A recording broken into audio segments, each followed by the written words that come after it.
go ahead and call the regularly scheduled Hutchinson Utilities Commission meeting to order. Anyone have a conflict of interest to declare? None. None being declared, we'll move on to the consent agenda.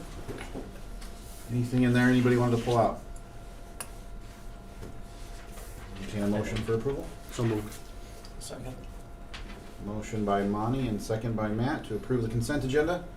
All in favor, signify by saying aye. Aye. Any opposed? All right, straight to the financial statements. Jeremy. Just touch on a few things. Obviously, the month of October for both electric and gas were better than last year around this time. When you look at the electric side, the consumption, again in the industrial class, we had one extra day in 2019 than we did in 2020. So if you annualize out that 31-day October, that area down there would only be about 0.7% behind last year versus the 3.8. So obviously we'll pick that up in November. That day will be picked up in November, so we should be looking pretty good there. Otherwise, things trending fairly good. Again, probably end up a little bit, down from 2019. Obviously, this 4-week shutdown that we're experiencing again is going to have an impact on our commercial class. And there's no way getting around. And mostly in the large general, where a lot of our, restaurants and those businesses that are closed. So you'll probably see that obviously in November into December on that. So I do expect us to be down from where we're budgeted. The other piece on the sales for resales, we talked about that the last couple months. I did kind of project out where we'll be at the end of the year on that. I'm anticipating that area to be about 2.7, just over 2.7 million in revenue.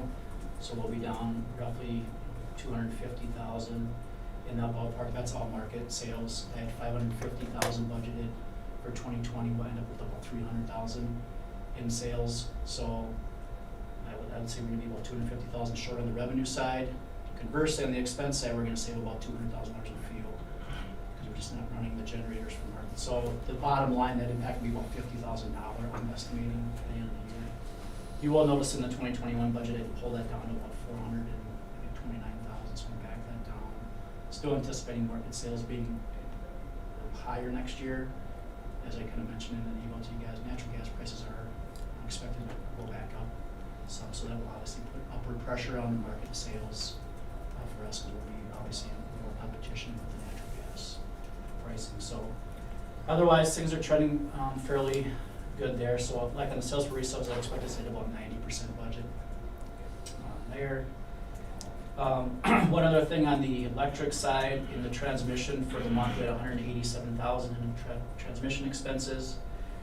We overestimated that by about 18,000. Obviously, this month the financials had to be out before we actually got the physical invoice, so we estimated 120,000 in transmission costs. That came in at 102,000. So when you look at the bottom line for October, we have a $93,000 net profit. It would be more like about 111,000. So obviously that will be trued up here this month. So we overestimate a little bit on the expense side there.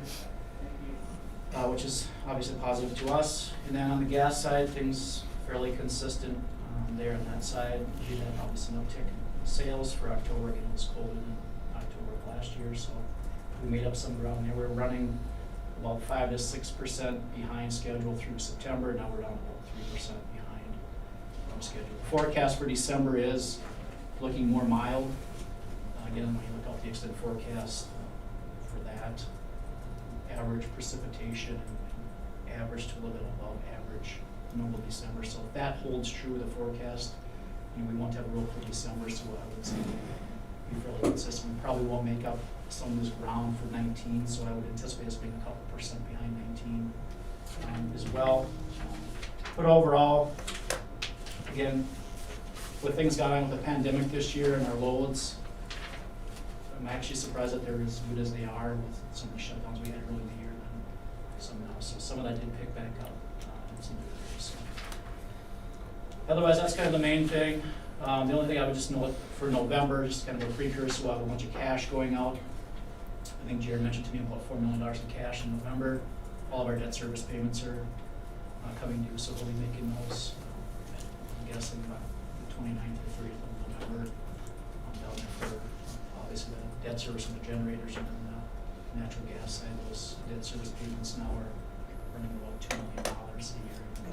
last 4 or 5 years of our debt service, and that's it. They've escalated some of the pricing, we backloaded some of that. So you'll see, $2+ million debt service on the natural gas. So, other than that, I just want to give you a heads up on that you'll see a cash reduction in November for that. Any questions on financials through October What's the final year on the pipeline? 2026? Any other questions?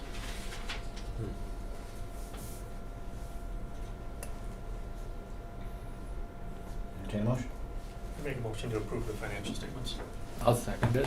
Motion by Matt and second by Bob to approve the financial statements. All in favor signify by saying aye. Aye. Any opposed? All right. Open forum. We don't have any guests today, so we'll move on to communication. We'll go to human resources. No Brenda and Mark.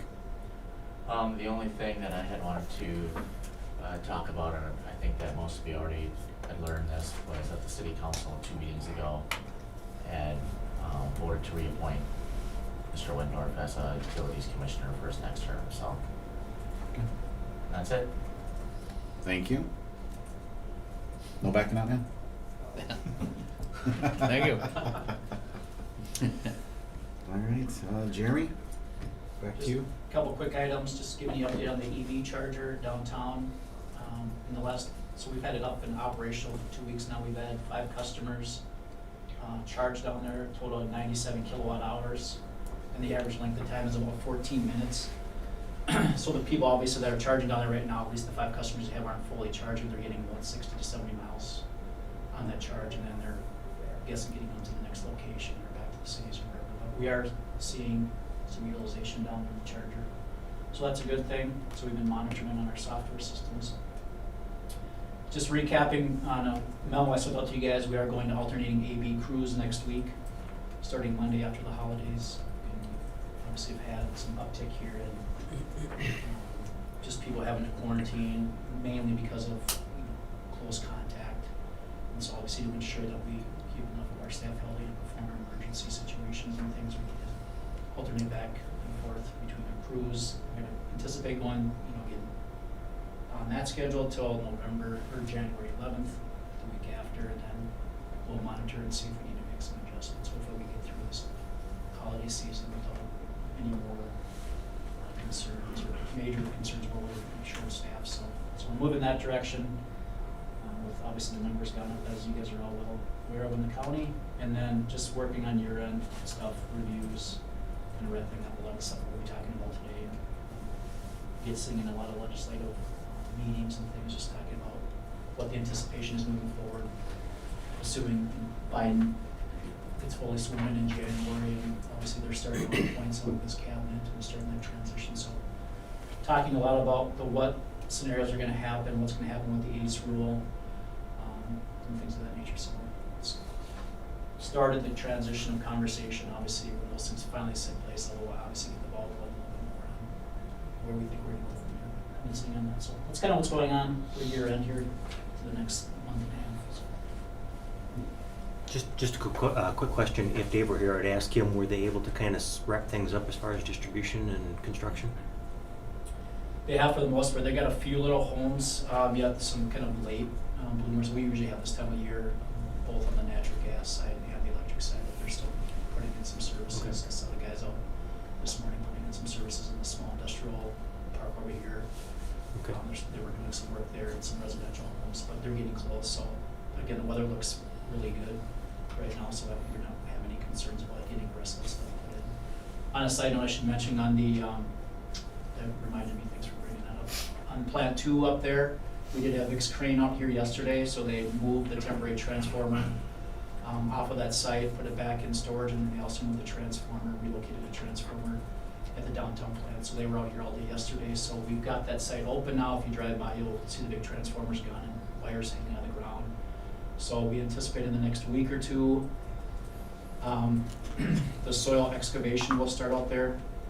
I believe Jerpy is doing it in town, so there's obviously some soil remediation that needs to happen, and then they'll backfill the soil and put in whatever soil is needed, and then get that ready for the pad. So we're hoping in the next 2 weeks the soil remediation will be done, and then we'll get the pad and start carrying that pad. So I've been in contact with the league, letting them know that we've started that process, because that's kind of the final piece of that insurance claim is the reimbursement for the soil remediation with the league. So I just gave Carol an update at the league that that should be completed by the end of the year. So that's going to be where those things are at. So. Good. Thank you. Any other questions for Jeremy? All right. We got a number of policies that are up for review without changes. And that'll take us all the way to 6B, policies that do require some approval for changes. We have payments for HUC payables. Yep, so this one's just amending the dates and putting in the new year that we're getting into in 2021. So just asking for you guys to approve that one. And then the second item on there, which is a surplus property policy, Mark and I kind of went back through that and had Mark rewrite a section in there underneath the eligible people that are able to purchase equipment to follow, to be more consistent with the state statutes and guidelines. And so he rewrote that in there. So just a couple minor tweaks on those two policies to keep us in compliance and where we need to be. So. Any questions on those two policy changes? I'd make a motion to approve the policy changes to payments of HUC payables and surplus property policy. I'll second. Motion by Anthony and second by Matt. All in favor signify by saying aye. Aye. Any opposed? All right, takes us to our unfinished business, which is the Bright Energy Choices program. So this is just a follow-up from last month, where we started the conversation on, where would the commission like to be. Really, that kind of came down to really the two choices for practical purposes are: do we just provide this program as a voluntary program and let customers participate if they want to, or would the commission want to just cover the entire cost of going? What I would recommend is the clean energy program, and then having that just be part of our operating cost. It would have to be outside of the power cost adjustment, as Mark and I talked about that piece that could be construed as an added rate increase, and that would need to go probably through the council. So really the two options are make it a voluntary program or cover the cost of the program going clean energy, and that would just be an operating cost to us. The piece I would just note as well, I just read in our resources today that Moorhead did go that way. At their October meeting, their board approved going 100% clean energy as one of the conversations we were talking about. They're currently 87% clean energy, so they're only having to buy 13% of the RECs, where we have to buy 29%. But that's just an example of another larger municipal utility making a decision to just make it 100% clean energy across their customer class. That should sway your decision either way, but just letting you know that utilities are, it wouldn't be uncommon for you guys to do something like that. That is happening in the industry right now. So that just came out in the paper last week that they just approved it at theirs. So they are getting more penetration with MRS's program on that piece. So, but ultimately at the end of the day, you guys need to make a decision on where you guys would like to go, and then we'll market that program whichever way you guys decide. Administratively, internally, it isn't going to make any real difference either way of how we administer it internally with MRS and how we do the billing and stuff. So don't let that weigh into your decision of which way you want to go. There's no more complication in the administrative side of things than going with the other options. Good. You'd like to lead off the conversation?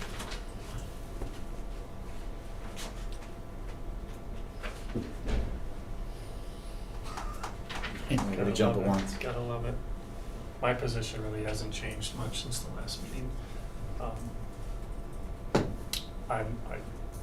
I could be swayed either way. I can definitely see both sides, of the coin.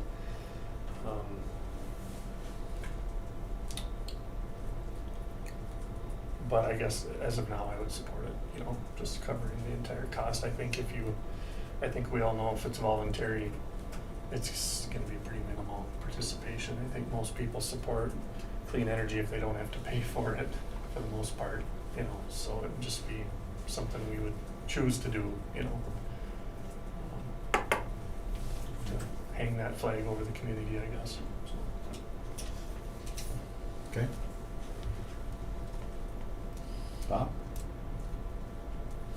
I'm kind of along the same lines with Matt. I think too, we should just pass that on. Same way, yeah. Okay. Lonnie?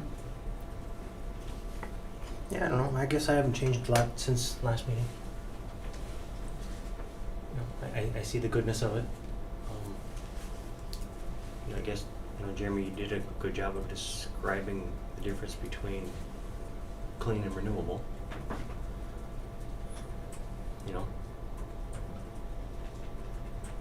I guess I'm kind of at where I was before, but I'm certainly open. Anthony? Yeah, I didn't have a strong feeling either way on either one of them, and struggled to make it. I struggle with being indecisive, so I try to work hard at figuring out why I'm being indecisive, and I can't decide that either. But I think if we do this and we incur the expense, we should be intentional about why we're doing it, and utilize that to the best of our abilities. And one of the things I talked with Jeremy about is maybe it could be, well, Jeremy mentioned it at our last meeting actually, could be a feather in our cap. And if that's the benefit of it, I support renewable and clean. I support shrinking the carbon footprint and all those fundamental concepts that come with clean and renewable. But if we're going to write the check and ask our ratepayers to foot that expense, then I think we need to be very intentional and recognize that we're spending money.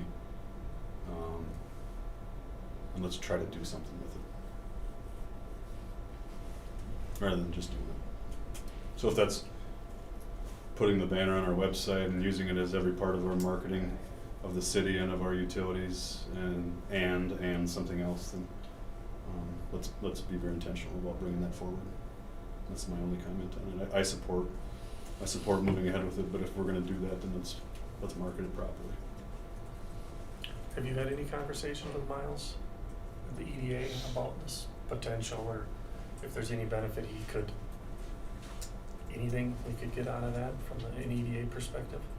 Well, we talked about that in relation to a lot of the solar, again, which is renewable, clean, as far as being able to market that type of stuff in the industrial park. I think anytime he can promote and say, hey, we're going renewables, we're going clean, or we're moving that direction and trying to accommodate that thing is always something that is nice for people to hear, whether it's business sector. Again, I think part of it is some businesses are doing great. That's just an added kind of a feather in the cap, along with the utility rates and employee base in town. But I say it's an overarching priority for people, business coming into the community, probably not. Their main thing is typically is, do you have employment base here? What are your rates like and your reliability? So for ours particularly, that isn't going to be a wind. Isn't going to say, well, that slide us over until, yeah, let's move here. But those things, certainly larger companies that are moving those directions and think about those things in the grand scheme of just doing their part, that certainly they look at that and go, hey, at least our utilities, the local utilities is doing something as well, or looking to at least accommodate some things on that. But again, overwhelmingly, it's usually the rates is what we're hearing here. Reliability and how good are you at keeping your rates consistently competitive. And if we're able to do those things, in addition to saying, yep, we're providing clean energy, you're never going to get a company going, well, no, we don't want that here. So it kind of goes back to your comment. If you're providing clean energy for people and they don't have to pay any additional cost for it, or you're not going to increase their rate to do that, people are always, for the most part, going to be receptive to it. If you start increasing your rates, then you're going to get a handful of people that are going to go, yep, we're willing to do that at this cost, and a handful that are going to say, I don't really want it given the choice, and there's going to be some that go, if it's a modest increase, I'm going to do it because it's the right thing to do. So you're going to get those buckets of people. But really what you're contemplating today is for doing that and not providing any increase in the rate structure that you guys are already approving, the council's approving in the next 2 years. So The perspective of some could turn around and say, why don't they just reduce my rate? It's not going to be affected on their bill, right? Right. But some are going to look at that and say, well, I don't agree with that. I'd rather pay less, which is, it's such a tiny amount in the grand scheme. that's gonna be a bucket of people as well, I'm guessing. So, it's tough.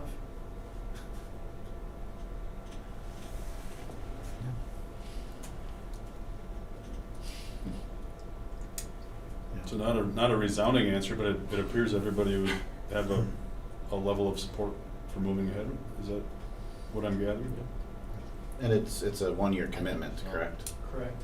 At this point, if we get through our survey and find that the community is definitely not behind it, we could change course next year. If the price goes up considerably for some reason, we're not locked in long term. Right now, we're making the choice for 1 year. So.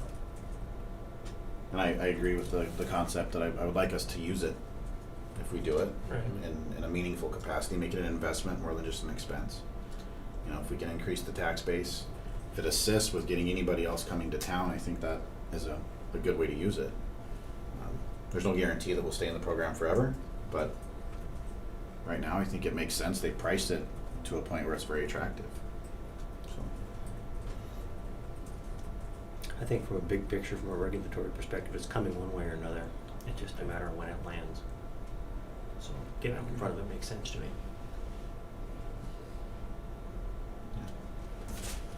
Jeremy, your recommendation would be something similar to what Moorhead did then with the clean? Correct. Across all the rate classes, across the entire rate pair? Right, that way you're being consistent with everyone. I mean, you certainly have the option to go all renewable, but that's 93%, and I just don't think we want to financially go there at this point. I guess the piece on top of that is, if a company wants to go renewable, how do we want to handle that? So part of that program, they could opt into that and pay a rate difference? Right, so how I would envision is we're saying, hey, we're gonna provide everyone 100% clean energy, and we're gonna do it as part of our operating cost. However, if you choose to go renewable, specifically renewable or green energy, how do we wanna handle that? Because we have one customer that is going there regardless. They're already in the program at half a cent. So do we say, okay, that's not, that 93% is on your dime because you're choosing to go renewable where we're offering you the clean energy?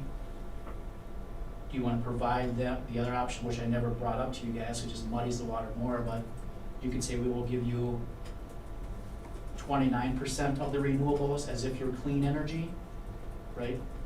And then the remaining 29, above the 29% that we're providing everyone, you have to pay the difference. Does that make sense? I think I'd prefer that. We shouldn't want to penalize them because they want to go above and beyond Yeah. to renewables. So they should Everyone get gets the credit 29%. Yeah, they should get credit like like everybody else would, Okay. in my opinion. And that was your cost of around $80,000 a year, right? Correct, at the 1/10 of a penny. Right. Yeah, I think that methodology makes sense to me. Yep. Okay.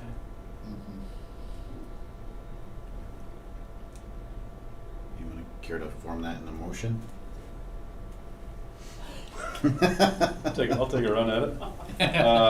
I'd like to make a motion to approve the Bright Energy Choices Program for all of our rate classes. For Rex to go to 100% clean energy. Jeremy, is the language appropriate? Yep. With an option for someone to go to 100% renewable as an adder at their discretion. Okay. Mark? For a year. For a year. To be reviewed in 12 months. Or to be reviewed, Annually. It'll be next fall. okay, 12 months. Yeah, for sure the program will go 12 months, but we'll review it, I would say by the fall of next year, that's when the new option pricing comes out to see if the pricing has Okay. changed. Yep. But it'll be in place for 2021. For 2020. Okay. Okay. Mark, Angie, you good with that? I'll Yeah. second. Sorry, Angie, were you saying something? No, I got it. Okay. She's figuring out how to write Yeah. it. I was gonna say, it's gonna come out smooth tomorrow or anything in minutes. Make me look good. Your please. motion is gonna look good. Yeah. You won't even recognize it. All right, we have a motion by Anthony and seconded by Monty to approve the Bright Energy Choices Program as stated by. As stated by Angie. All in favor signify by saying aye. Aye. Any opposed? Okay, good discussion. Thank you, everyone. That takes us to new business, item 8A, which is the non-waiver of tort liability limits for general liability insurance. This one always gets me. So this is our annual, we're not waiving tort liability coverage.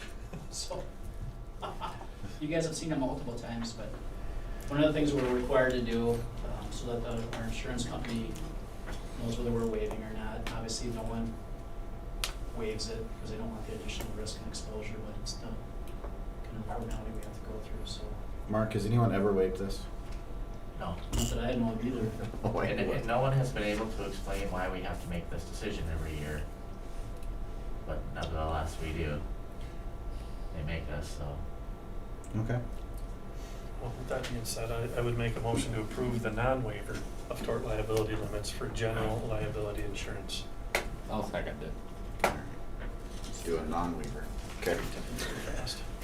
Motion by Matt and second by Bob to approve the non-waiver of tort liability limits for general liability insurance.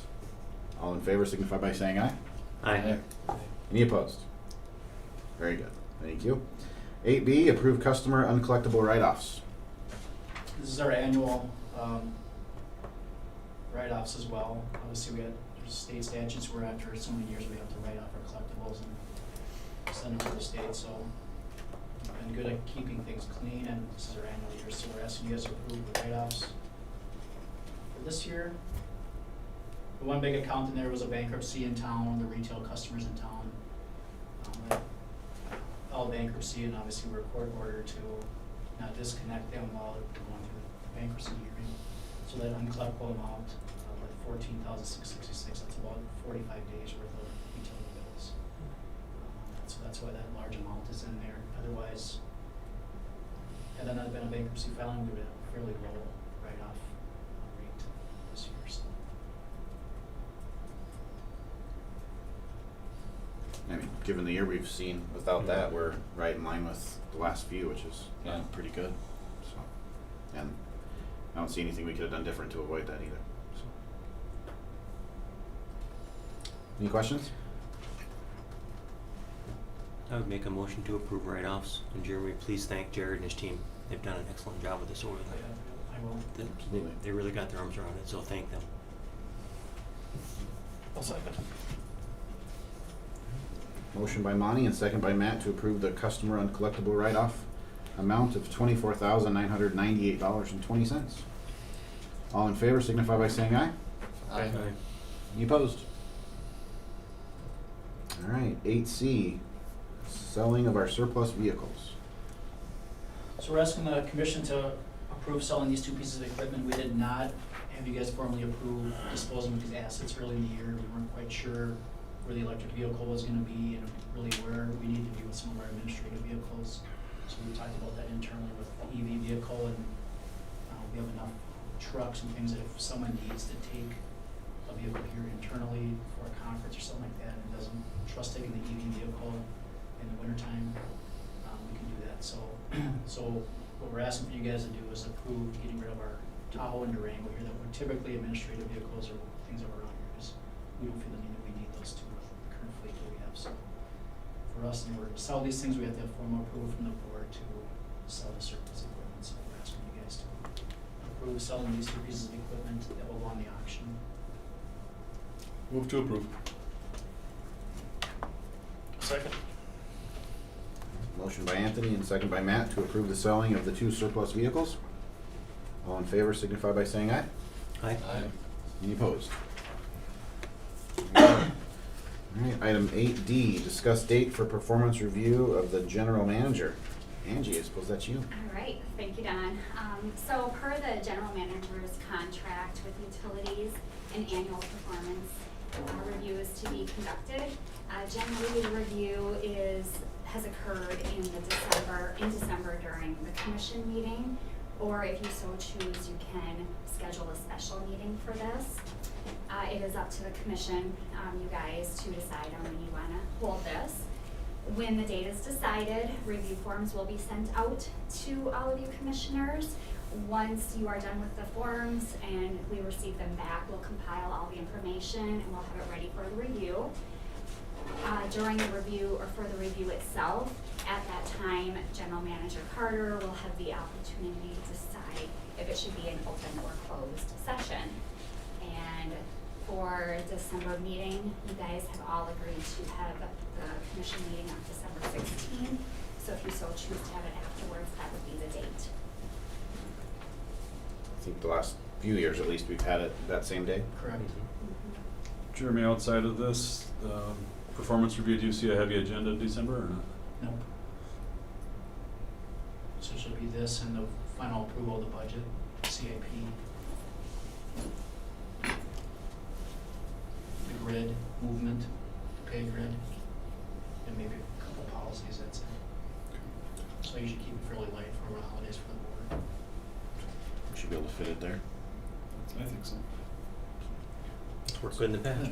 Okay, great. We'll get you the forms out, review forms. Okay. Thank you. Very good. Thank you, Angie. And the last item on the agenda, the 2021 budget presentation.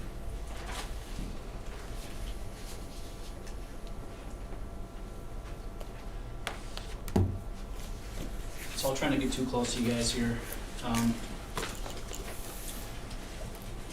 just gonna slide over here so I can see it. So I did send out a bunch of information ahead of time to you guys. Hopefully you guys have had a chance to look through some of that stuff. Certainly as we kind of work through some stuff, if you got questions, let me know. I'll run through this stuff fairly quickly because it's more of the high level overview. I did send you guys more of the fleet information, more of the details, more of the 5-year CIP reports that I got in the system this year. Again, keep in mind in the CIP reports, obviously those things change every year as priorities change. And obviously, as you guys are well aware, we don't always get to all the CIP items that we have in the current year because other things come up. And so our best, obviously, effort is to put together what we think we can get to and accommodate things. Some of them are placeholders because some things we don't know if they will happen or not, like new developments. You know, we're putting in placeholders of what our average costs are to service, generally speaking, where our community is growing and what types of things are happening. And so some of those things are more placeholders, and obviously that they may or may not happen depending on what happens. So just keep those things in mind on the CIP. Things that none of those things are completely set in stone as far as the cost that we ultimately incur, or that we get to all the projects that we normally think we would based on what's put together. So before I start, is there any questions on any of the information I gave you guys? Just the bright energy choices included or not included? It is not included in these numbers. Okay. So if we add that in, it would cut that $162,000 positive above 2020 down in half, roughly. So in essence, what you're looking at is fairly flat budgets over the last several years have been fairly consistent. The overall bottom line when you combine the divisions, obviously each division changes a little bit, but overall fairly consistent numbers as we move forward. So kind of high level overview, combined budgets, again fairly consistent numbers, budgeting just over 41 million in revenues, just under 40 million in expenses with a net profit of about $1.5 million, a little over $1.5 million. So if you add in roughly the 80,000 in the Bright Energy Choices program, you're down to just under 1.5 million in net profit. So fairly similar to 2020 budget. On the electric division side, just over 29.1 million in revenues, 29.1 million in expenses. So we're showing a net loss of 23,296,000 in this budget, which will obviously change with the Bright Energy Choices. 23,000, right? Yep. And then gas division, a little over 12 million in revenues, a little over 10.6 million in expenses with a net profit of just under 1.6 million. Some of the major highlights on the revenue side of things, as I mentioned, showing kind of the retail customer sales breakdown, just over 25.4 million in sales. Again, one of the highlights here is I did reduce the power cost adjustment revenue that we're anticipated to collect in 2021. I had 1.5 million in the 2020 budget. Obviously, we're not going to get anywhere near collecting that amount of revenue. The majority of that is because we're well under on the market set purchases that we had to buy. We're about 800,000 to 900,000 under what we had originally budgeted. So that's going to be a big part of it. Overall, the customer classes are fairly consistent from a percentage standpoint and the revenue collection standpoint. Obviously, as we've changed the rates over the last now 4 years, 2 years, we're going into third year with the fourth year next year with the rate changes. You'll see in those pies, there's a couple other slides at the increase, we're incrementally increasing the residential side of overall a little bit more proportion of the revenue coming in from that side with the small general, and then a little bit less from the large general and industrial class, which was the anticipation and the intentions as we started changing the rate structure, that we were evening out the customer classes. So when you look at these numbers, it's doing what it's supposed to be doing on the residential and the general and industrial classes. The street lighting is down a little bit in the revenue side, and that's just because our cost of power is cheaper. With our baseload energy costs being lower, the city will be paying a little bit less, about $4,000 less in street lighting energy than what they had in the past. So there's a little bit of savings on the city side for the street lighting. So net decrease in retail customer sales over the 2020 budget, 186,000. Again, keep in mind, most of that reduction in revenue is the power cost adjustment of 200,000. So if you take the power cost out, you just look at the retail rate, we're actually $14,000 better than 2020 on the retail rate. So really the reduction in revenue is coming from the power cost adjustment, which means that we're not spending that amount of money on the power cost side as well. So, and then forecasted kilowatt hour sales, 2021, about a 0.4% reduction. Again, I did note in the email that one of the customers, I have not projected that piece in, even though they're supposed to be increasing significantly their output. We have not seen that to date. So again, these are conservative numbers. If that does happen, I can see us having an increase overall in kilowatt hour sales, but I did not want to put that in the budget until those things come to fruition. So 2020's budget had just over 282 million kilowatt hours. So again, fairly consistent. I did provide more of a longer term kind of a view for you guys to see than what's in the PowerPoint presentation. I went back to, I think, 2008 in the PowerPoint presentation. But if you look historically over, there's 22 years on these graphs that I sent you, or that are laid out for you.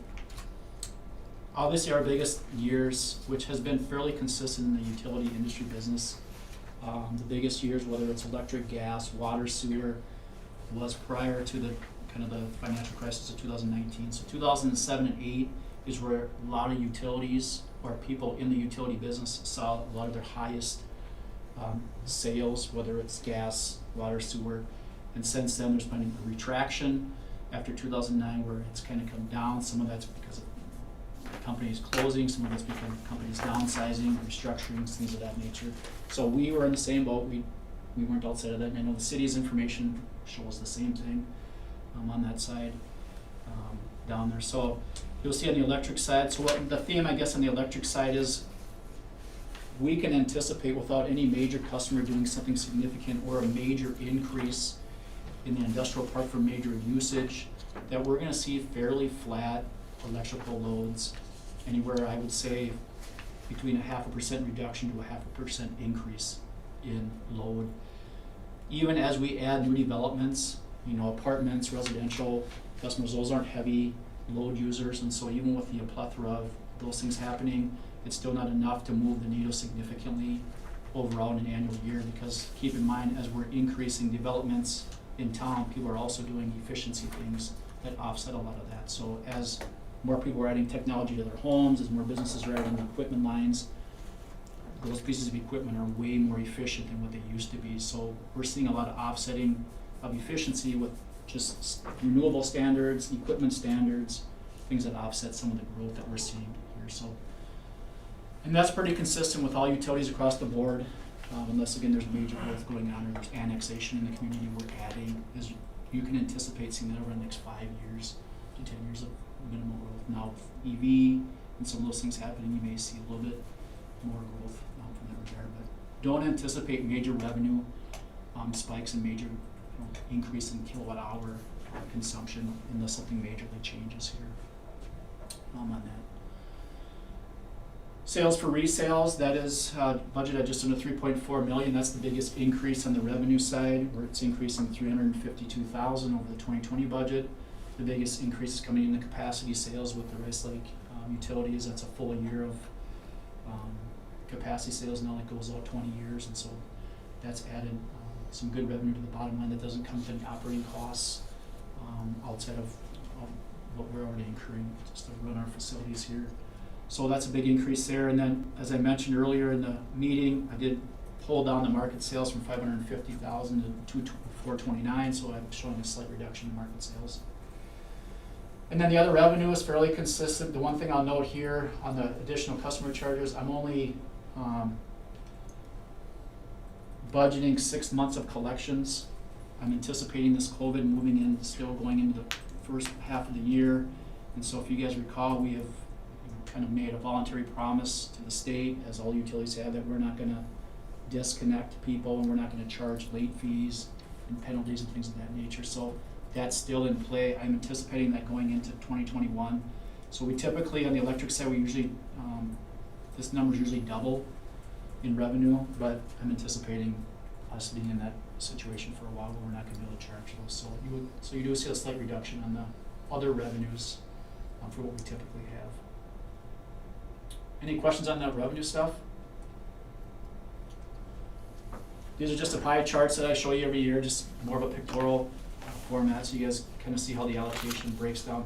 Again, you know, a slight change is the sales for resales, that's becoming a bigger part of the pie at 12% versus 10% last year. The industrial class from a revenue standpoint is ticking down, again, because of the rate restructures. The large general is ticking down, and then the residential is ticking up 1%. So you're seeing the reallocation of the revenue being collected from the different classes becoming more equitable, which is what the intention of the commission was and why we moved that direction. Here's just a snapshot of kind of the larger graphs that you guys have in front of you over the last 8 years. And then you can see from the budgeting, 2020, 2021 budget, fairly consistent or fairly stable as far as kilowatt hour sales. So no major spikes from that regard. On the expense side of things, insurance costs, those are going down 7% for next year. We're staying with Medica, so there's no change in the insurance carrier that we're using, so those are going down 7%. The dental, long-term disability, and the accidental death and dismemberment, that's remaining the same. The workers' comp is going up about 4.5%, so I've got that already budgeted in here. On the flip side, some of the property insurance and stuff that they were anticipating going up significantly, those are staying fairly flat. They're going to use some more reserves at the league to kind of buffer some of those things, and some of the reinsurance companies are doing better than what they anticipated happening. So for our general liability and our property, those are fairly flat, which was a good thing. Otherwise, we would have added some additional costs. And the one piece we're waiting on in this budget for 2021 is what the final numbers are going to come in for our equipment breakdown coverage. Again, Excel is exiting the property, the equipment breakdown coverage for the utility industry.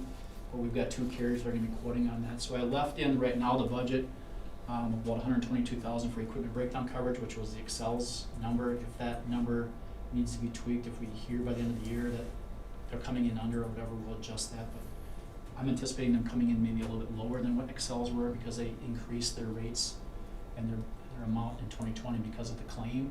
So I'm hoping that either between Travelers or Hartford, one of those will come in lower than that. So that would also be necessarily adjusted incrementally, if it's not too late, if we haven't already approved the budget. Pilots still remaining the same at 4.5%. Again, even though we're showing a reduction in some areas, that we're still at 4.5% based on the resolution, so that's staying consistent. The transmission charges and the baseload contract, we're kind of doing the flips. They're flipping again like they did last year. So transmission costs are going back up to what I would say we typically would have been the normal rates for 2021.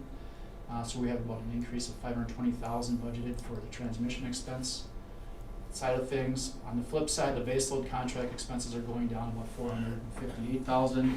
Biggest part of that is because the adder is coming off. We're done paying our 10 years worth of membership into the MRES consortium, so we'll no longer have those. And then we have some miscellaneous reductions. 1 day less of in 2021 in February, because leap year was in 2020. In 2021 there's no leap year, so we saved just under $19,000 in energy costs for that day.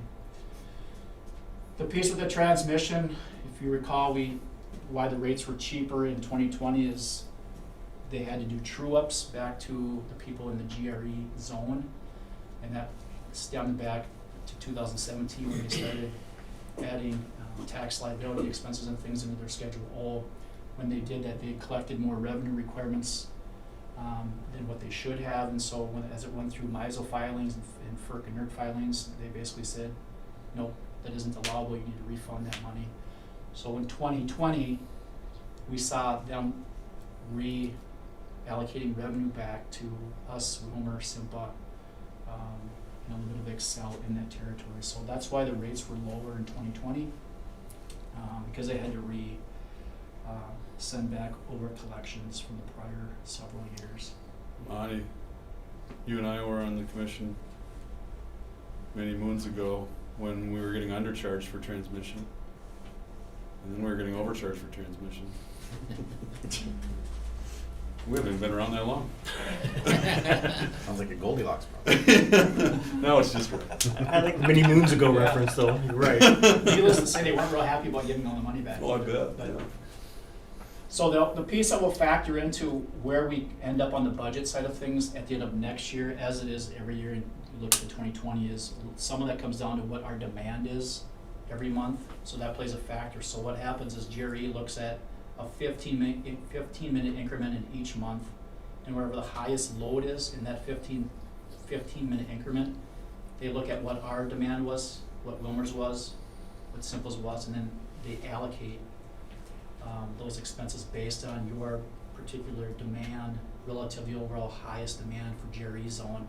So a lot of times in some months, I noticed this year and I noticed last year, GRE's zone peak demand in that 15-minute increment wasn't our highest demand for the month. Our highest demand maybe happened on a different day. So they only allocated based on what that 15-minute increment is during GRE's largest zone.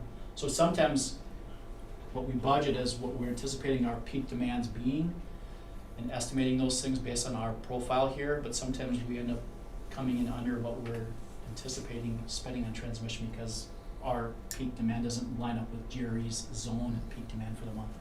So that's how we can accommodate some of that too. And obviously when we have things happening where people are changing some of their things with equipment and lowering their overall demand at particularly the peak times of the day, that also helps us reduce or control our transmission costs as well as part of that allocation every month. But those two are really flipping, so really from I guess the message to you guys from a power supply standpoint, even though we've got some changes between some of our line items, our overall power supply cost should be fairly consistent to this year. Outside the market sales, I'm anticipating that being higher than this year. 2020, this year so far, we're spending about just under $18 a megawatt hour for buying power off the market. I'm budgeting 24 in this budget, $24 a megawatt hour. I budgeted 27 in 2020, so I'm bringing it down $3 because again, gas prices are going to go up. We're anticipating going up, so that will put some upward pressure on the market. But fairly consistent with a lot of our other operating areas. And then the other piece I wanted to highlight on the operating expense side of things was some of the studies and some of the work that we need to do this year, or the timing of it needs to be done. Again, these are things that aren't in our operating budget every year. These are things that come up. Again, you guys have some discretion on if you guys want to keep these things in or not. We've talked at length several times about the compensation studies back in for 2021. And we'll be 5 years removed from the last one, using the last data of 2015's data, so we'd be using 2020's data. So that's in, I've got that allocated between the electric and gas division. The citizen survey is still in at this point. The original estimate that they gave us before all this COVID stuff happened was just over 24,800, I think it was. So I put in 25,000 as a placeholder. If you guys want to continue to move forward and do the citizen survey, that's in the budget now. If you guys say, let's just wait a year and get back to some normalcy, you can certainly take that out if you want. And then I sent you some updates on the electric distribution study, the McLeod substation SCADA design and commissioning work, and then we've got also LED lighting retrofit for a lot of our buildings here. So we figured it's time. I mean, if we're pushing conservation and providing rebates and things that companies do, that we probably should be doing the same thing. And that will have a payback. The LED lighting retrofit, obviously that'll save us buying the energy as we switch out all these old ballast systems. So we've got those things in there as well to start the transition to LED here as well. Get back, Jeremy, go back inside there. That citizen survey, I feel should be a priority in 21. there's a couple things in my mind that I'd like to get some clarity on.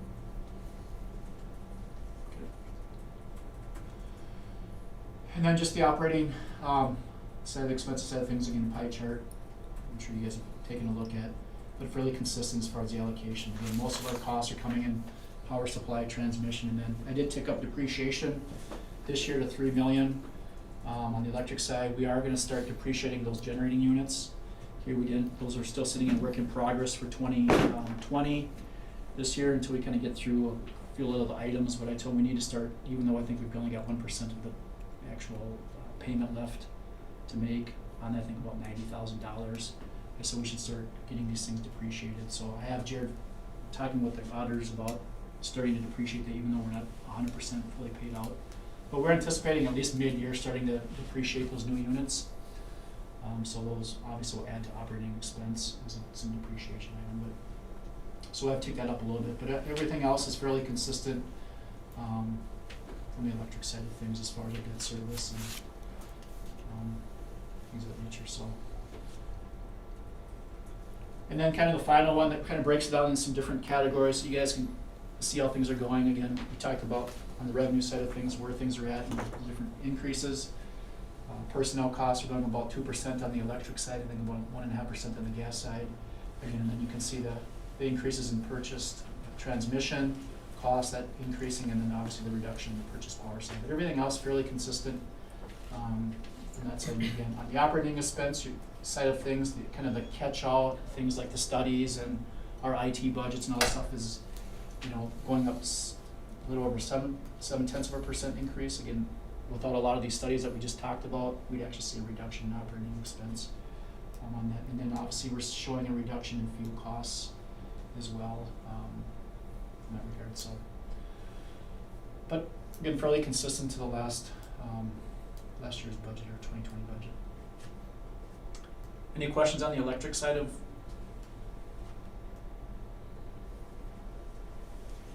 Nothing for me. Budget?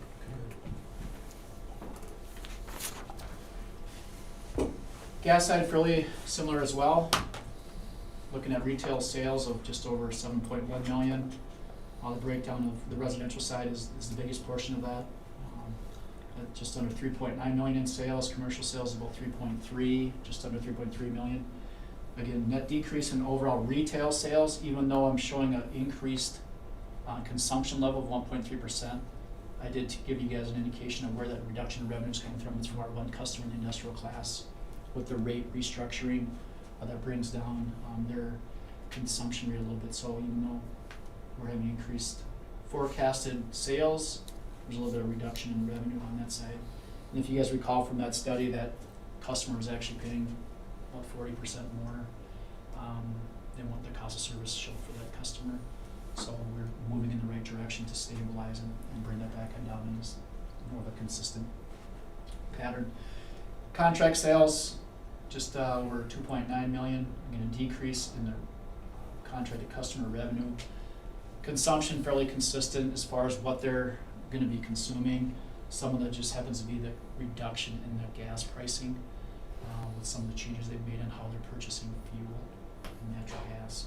But overall, we're anticipating consistent contracted gas customers as well. And if you guys recall, we did increase the transmission and distribution rates a little bit on both of our contracted customers to mirror our contracted or our cost of service studies. So we are picking up some additional increase, which started in 2020 in some transmission costs from those two customers. And then the other revenue that makes up a big portion of the gas side is some of our transport and reservation contracts with New Ulm, Heartland Corn, and UFC. That's just budgeted under $1 million. The electric division is still transferring their fair share of the pipeline debt service to the gas division, so that's ticks up to $682,000 and some change. Bond premium is still going to be there as long as we have the bonds outstanding. Again, it's really a non-cash item, but we're booking the bond premium, so it's non-cash. And then same thing on the late charges, estimating only 6% of collections. Interest income is the same, and then we've got a maintenance and operating agreement with Brown and Heartland Corn. The one thing I will say with Brown, they are looking to add in water meters. They're starting that process now. We've communicated with Lori down at Brown that we're not able to help them here until after the first of the year. We've got enough things on our plate here with staff up front, with year end, our own billing, and some things, but they are moving that direction. So just a heads up that I've told her that we need to modify that agreement that you guys authorized to add the water services into that as well. So that will be coming to you sometime in the first part of the year next year. But they are working through the installation on that side. So at some point we'll be reading all their meters for electric, gas, and water, sending them the data file, and then they're going to be doing their billing as we use them there. So. And just the pie chart shows the breakdown.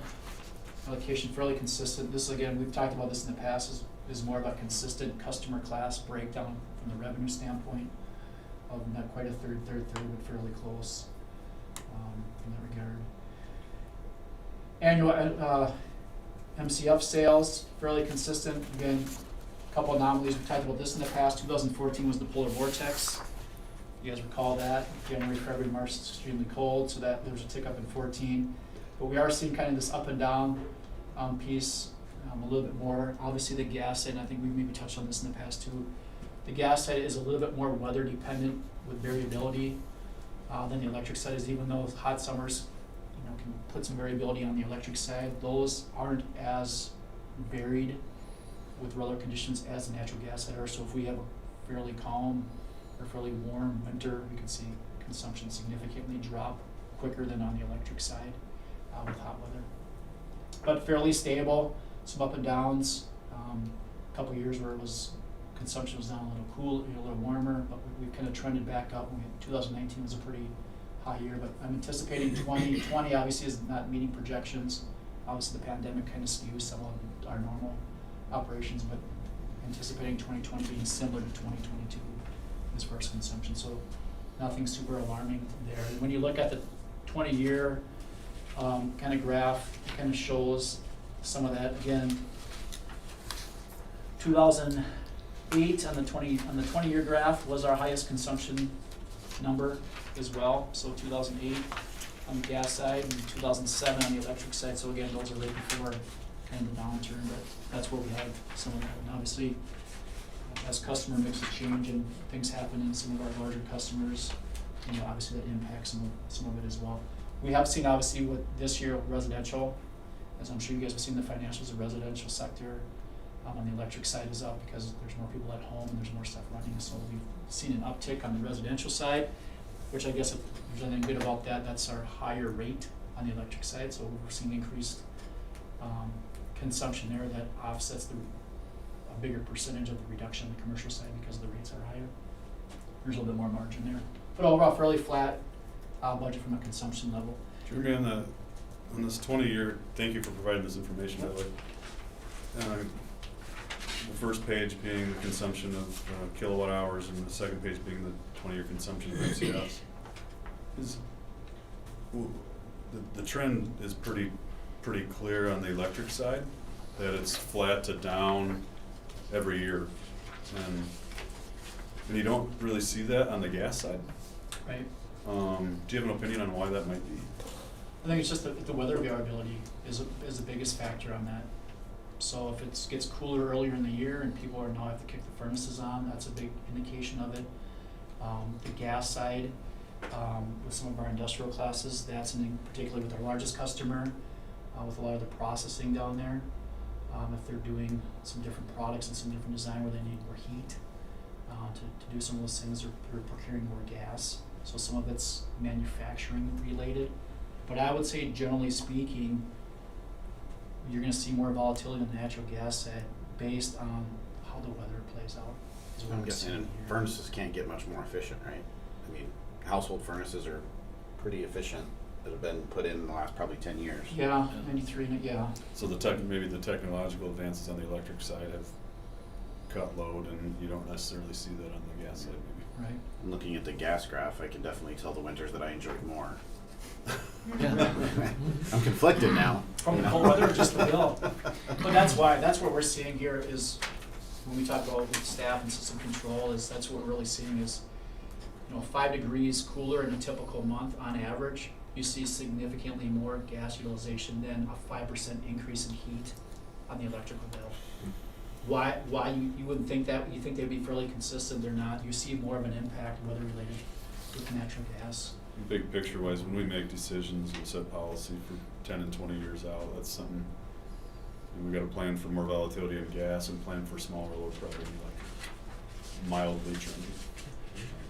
And so you know, when I look at forecasting our numbers, I'm looking at our 20-year trends, I'm looking at our 10-year trends, I'm looking at our 5-year trends. Some areas where, hey, we've had something majorly happen on the electric side where I can't use the 10-year trend because we've had a customer significantly reduce production. Those things skew that, right? Because you know that their normal kilowatt hour usage moving forward isn't gonna be a 10-year trend, it's gonna be now reset at a 3-year trend. And so some of those things I factor into the forecasts, and I've done on the electric side and taken in that consideration, at least in the part at TDK is obviously we know where their usage is gonna be moving forward. It's not gonna be what their 10-year trend was. So I do look at those different increments and adjust those things where I know it's predictable. On those things, again, the one that I did put in is I'm not sure where the increased usage is gonna be in the industrial park until that actually happens. And so I'm not gonna guess and put things in a budget and hope that it happens and it doesn't come to fruition. So, but there is definitely more of that trend. Again, as I'm looking at the forecast, obviously part of the weather forecast also helps us predict where the pricing is going to be. The other piece I'll say on the natural gas side will create more pricing volatility now more than ever as well, is up until 2019, the United States was not a major exporter of LNG, liquid natural gas globally. They are now becoming a significant exporter to other countries, Europe, Asia, South America.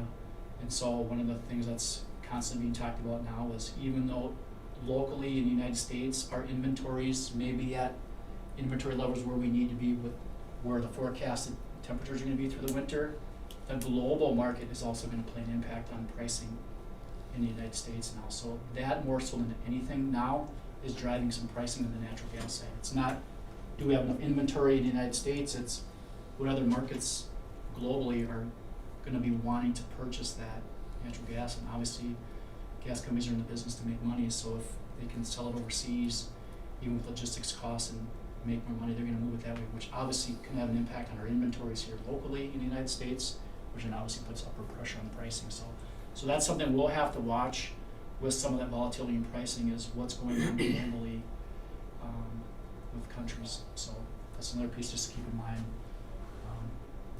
Not necessarily volatility in consumption, but you'll definitely be volatility in pricing.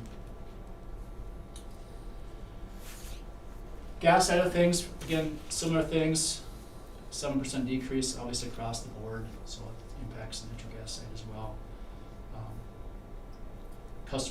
Retail customer purchases for gas, a slight decrease in purchasing price. Contracted customers fairly consistent, just over $2 million in revenue or expenses projected to fulfill obligations of the contract. Is a slight decrease of about $148,000. Again, some of that's estimated pricing right now on that piece. Pilots still staying the same, and then the additional operating expenses that are in here. We talked about the compensation study, the citizen survey, and the LED lighting retrofitting. The other couple pieces that are in there is we're going to do some right-of-way maintenance in our transmission facilities next year.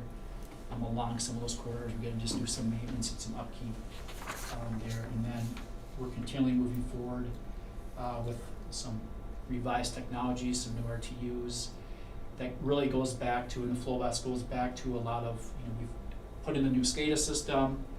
And so over the next 3 to 5 years, we're now starting to replace a lot of our remote microprocessors, computers that read, that submit information back to our SCADA system. So as we start revamping and adding newer technology to our distribution transmission system, you're going to see RTUs being replaced.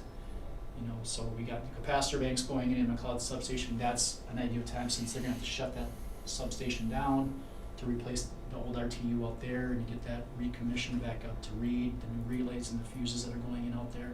Same thing with the substation up here.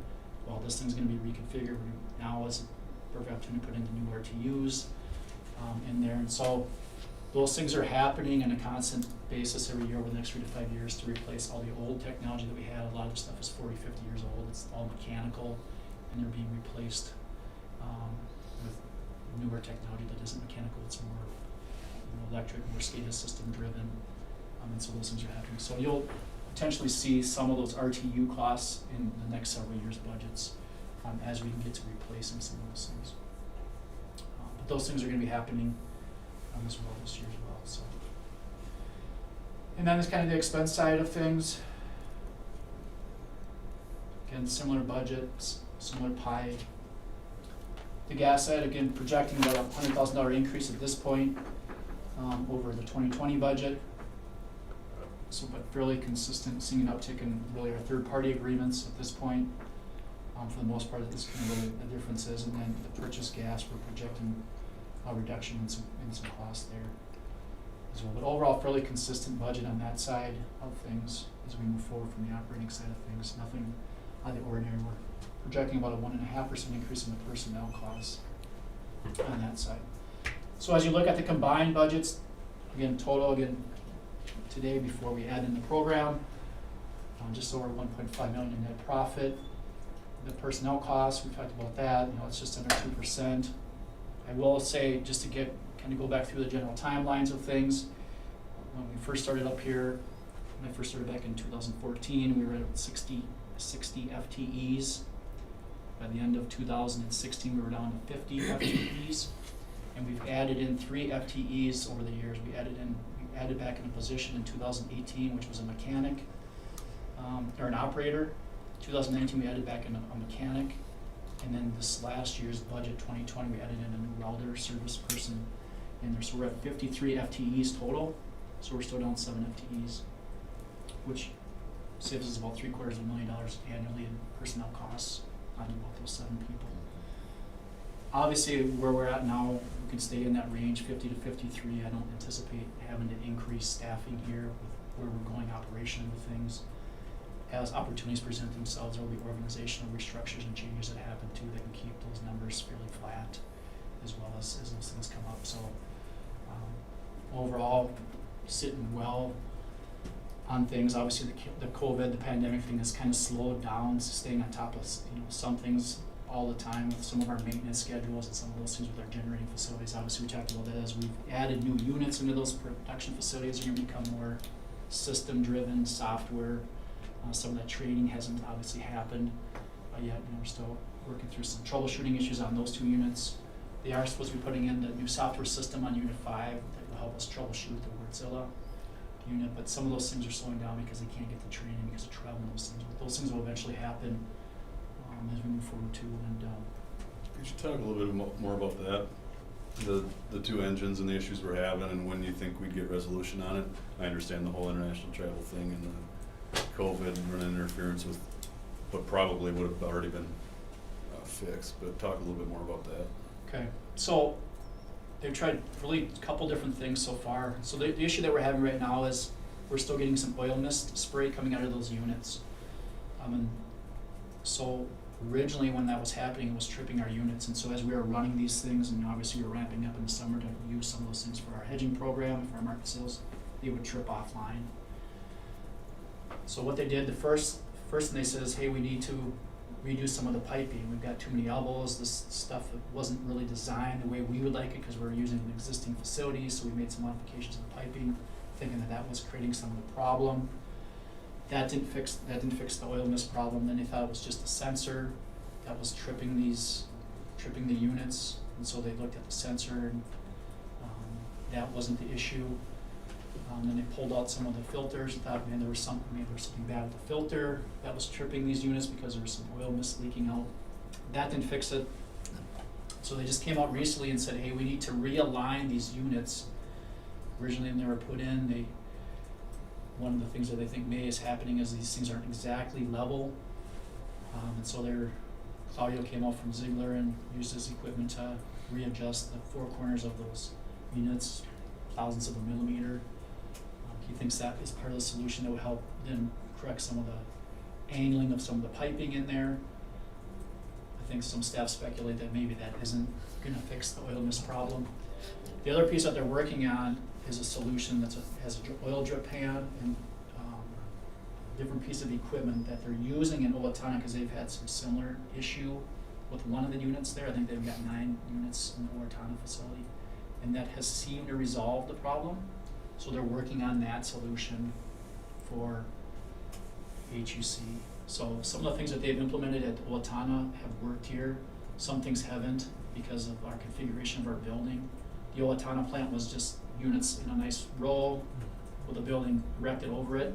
Well, that isn't what we had. We knew that going into that we've got some constraints and they're gonna have to redesign some things differently than just putting them in a flat piece of land and erecting a building around it, so.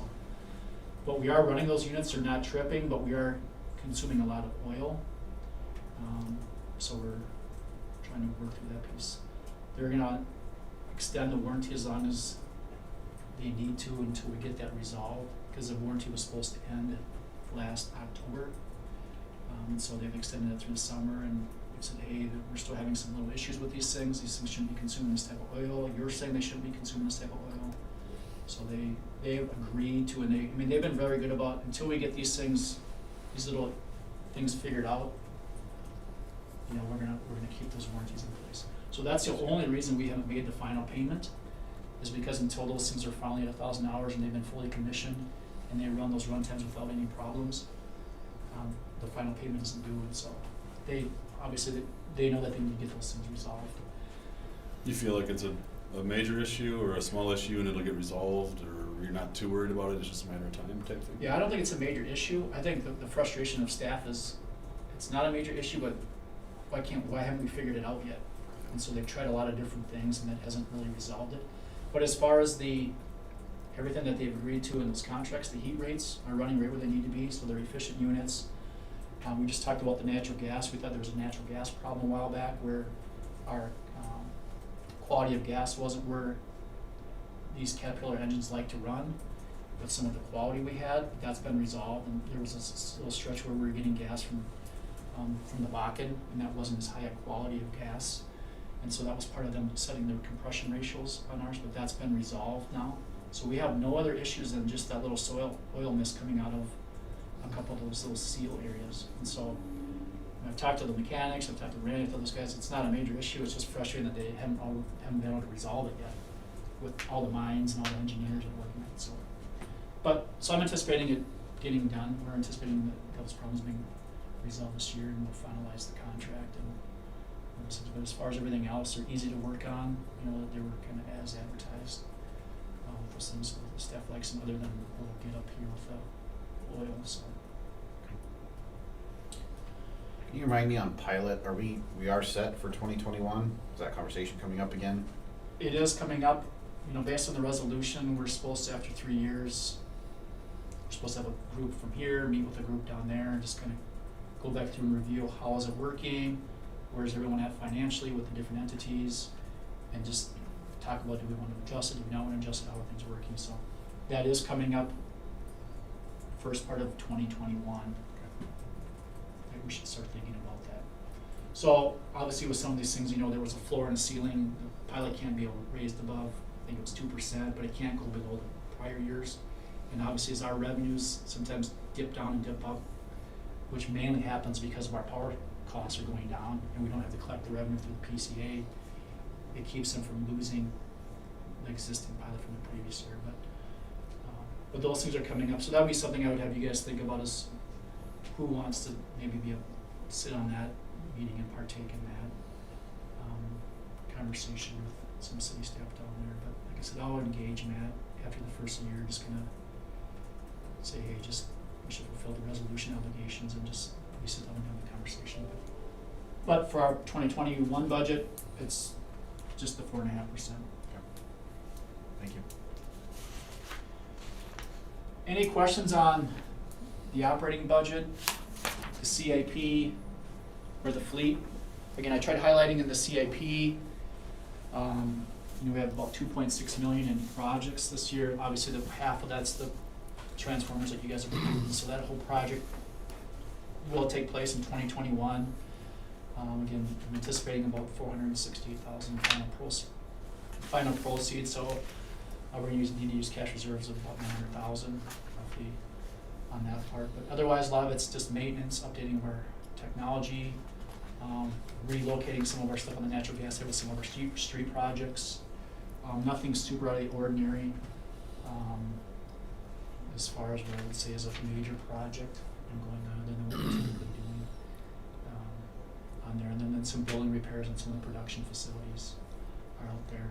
We did look at the overall, on Unit 1, I had Randy take a look at where hours were on Unit 1 because there was a major overhaul, and it was a place where they just kept being moved out. It was about $750,000. But that isn't scheduled for, I think, until 18,000 hours, which puts it out about 30 years before we get through a major overhaul on that, based on how we're running that unit. So I told him we need to get that out of, that's not gonna happen anytime in the next 5-10 years, so we need to, we're putting it as a placeholder.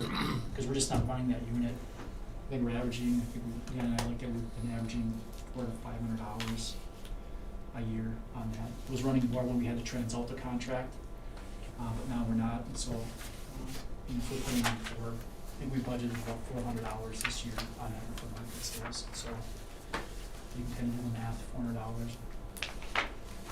So we're a ways out, so that one's got pulled out, so I don't see any major project up there that needs to happen on that big unit anytime soon. Did you carry any of those over from this year to 21 for those projects? Some of those things will be so some of those things, if they need to happen, they'll carry over. But some of them, some of those that were in there, they decided, hey, they're going to go a different direction with some of the street projects, or they're not doing those things. And so, if they are carryovers or they have to do those things, they'll show up in your 2021 budget CIP. So if they're not in there that were in 2020, that means they're either not doing it or they've addressed it with another project on some of those things. The only other piece that sometimes will come up on both of those sides is if there's an emergency or we've had a couple faults, on a particular feeder that we didn't anticipate, replacing for another 5 to 6 years, or it's not in our maintenance program early on, hey, we have some issues here. Sometimes I'll move some of those things up, but then what they'll typically do is they'll just do a few other things. And so all these managers know, hey, if some emergencies come up and we need to do those, one, we just won't do something else because we want to stay within our capital budgets, and then two, if some emergency comes up, you're taking human resources away from what you were going to do that, and so a lot of times they just can't get those other projects anyway. So that's typically what's happening with some of those emergency things.